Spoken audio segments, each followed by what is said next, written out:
जय हिंद जय Bharat. News team live से मैं उर्वशी आप सभी दर्शकों का स्वागत करती हूं। मौजूद हैं इस वक्त वार्ड नंबर 14 में और आपको बता दूं कि यहां की जो समस्याएं हैं वो ज़्यादा दिख नहीं है, लेकिन जितनी भी हैं उसके बारे में भी जो है नए पार्षद जो आएंगे उससे जो यहाँ के लोग हैं वो उम्मीद करते हैं। यहाँ के जो वोटर्स की संख्या है वो 1600 के करीब है आपको बता दूं। और कांग्रेस से जो प्रत्याशी हमारे सामने आई हैं वो है सोनिया, और इन्हीं के सामने जो प्रतिद्वंदी हैं वो जेजेपी से है। तो चलिए उनसे बातचीत करते हैं वार्ड की समस्याओं को लेकर और वो क्या विज़न रखती हैं कि उनके पार्षद बनने के बाद वार्ड को क्या ऐसी देन मिलेगी या फिर वो डेवलपमेंट के बारे में अपनी क्या विचारधारा रखती हैं। तो कहते हैं मैम आपका। Thank you ma'am. मैम पहले तो हमारे चैनल के माध्यम से आपको बहुत बहुत बधाई, क्योंकि एक महिला के रूप में आप पार्षद आगे आई हैं। Thank you. तो मैम हम आपसे ये जानना चाहेंगे कि आपने कैसे निर्णय लिया ये कि आपको पार्षद के रूप में आगे आना चाहिए। आपको क्यों लगा ऐसा कि मुझे जो है पार्षद बनना है और मुझे जो डेवलपमेंट करनी है अपने मोहल्ले की। मैं शुरू से ही पहले हाउसवाइफ ही रही हूँ, लेकिन अब मैंने सोचा जैसे मैं पढ़ी लिखी हूँ, एजुकेशन अच्छी है मेरी, तो फिर मैंने सोचा कि क्यों ना सभी औरतों को साथ में चल के उनका विकास किया जाए। जो भी हमारे मोहल्ले में जो भी हम लेडीज़ हैं, अगर हम मिलके आगे बढ़ेंगे तो भी हमारा समाज आगे बढ़ेगा, अपने बच्चों को भी अच्छी शिक्षा दे पाएंगे, समाज का विकास भी कर पाएंगे। तो बस इसी सोच के साथ मैं आगे बढ़ी हूँ। बाकी मेरा जो परिवार है वो बहुत सपोर्टिव है, सभी ने बहुत सपोर्ट की, तो उन्होंने कहा कि हम कर सकते हैं, तो बस विचार बन गया कि पार्षद बनी जाना चाहिए। जी, तो मैम ये फैसला लेना आपके लिए कठिन था या आसान था कि पार्षद के लिए, क्योंकि एक तो महिला, दूसरा परिवार के अंदर जो कह सकते बहुत सारी रिस्ट्रिक्शंस हो जाती हैं, समाज के बारे में सोचना पड़ता है, तो आपको कैसा लगा जब आपने इस तरह का विचार जो है परिवार के सामने रखा? पहले तो मुझे भी बहुत डर लगा।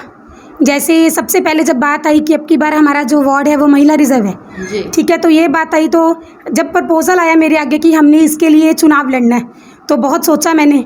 बहुत से लोगों ने जैसे मना भी किया कि नहीं, लेडीज़ के लिए ये सही नहीं है। तो फिर बाद में जैसे परिवार की सपोर्ट थी, हस्बैंड की बहुत सपोर्ट है, तो उन्होंने मुझे कहा कि ऐसी कोई बात नहीं है, ऐसे विचार मन में लाने की कोई ज़रूरत नहीं है, अगर औरतें चाहें तो वो कुछ भी कर सकती हैं। तो फिर बस मेरा मन बिल्कुल बन गया कि हाँ मैं कर सकती हूँ। एजुकेशन को कितना इसमें इम्पॉर्टेंट मानती हैं आप कि एक पढ़ी लिखी अगर पार्षद होगी तो उसका क्या बेनिफिट हो जाएगा? अगर पार्षद पढ़ी लिखी होगी फिर वो अपने वार्ड की समस्याओं को अच्छे से देख पाती है। अब वार्ड में जो भी लेडीज़ अगर हम पढ़े लिखे हैं तो उनको सही का गलत का सब बता सकते हैं। जैसे लेडीज़ के मन में बहुत वहम रहता है, हमेशा से ही रहता है कि लेडीज़ ऐसे नहीं कर सकते, अगर हम पढ़ते हैं लिखते हैं सभी के बीच में जाते हैं, जैसे लेडीज़ सोचते हैं कि हम जेंट्स के बीच में कैसे जाएंगी, तो जो पढ़ी लिखी महिला है वो वैसे भी लोगों के बीच में ही रहती है सारा दिन। जैसे मैं पहले जॉब करती थी, कॉलेज में भी जॉब करी है मैंने, स्कूल में भी जॉब करी है मैंने, तो धीरे धीरे करके मेरा जो आत्मविश्वास है वो बढ़ता गया। तो फिर बस मैंने सोचा कि हाँ एजुकेशन तो मेन है, एजुकेशन के बिना तो कुछ भी नहीं है। अगर मैं पढ़ी लिखी रहूँगी तो फिर इससे मैं सारी समस्याओं को अच्छे से समझ सकती हूँ, देख सकती हूँ, सबके साथ कंधे से कंधा मिला के चल सकती हूँ।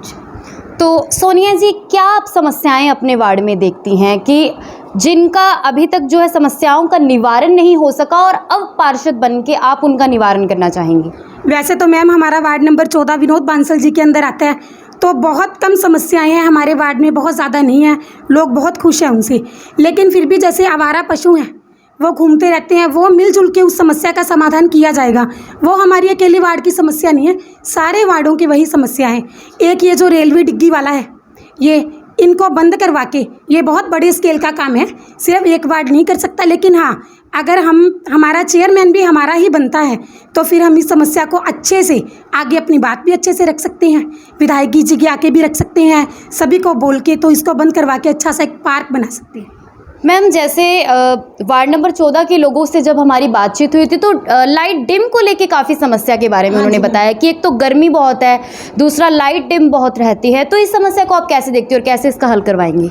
ऐसे है मैम, हमारे जो कुछ गलियों में इस बात की प्रॉब्लम है, जैसे ये वाला एरिया है यहाँ पे ऐसी बात की कोई प्रॉब्लम नहीं है। मेन ये दिक्कत आती है मीना मार्केट में, क्योंकि वहाँ पे बहुत ज़्यादा एसीज हैं, जैसे शॉप्स बहुत हैं, तो लाइट डिम की प्रॉब्लम रहती है। उसके लिए समाधान किया भी गया था, लेकिन वो इतना मतलब कि सूटेबल नहीं रहा।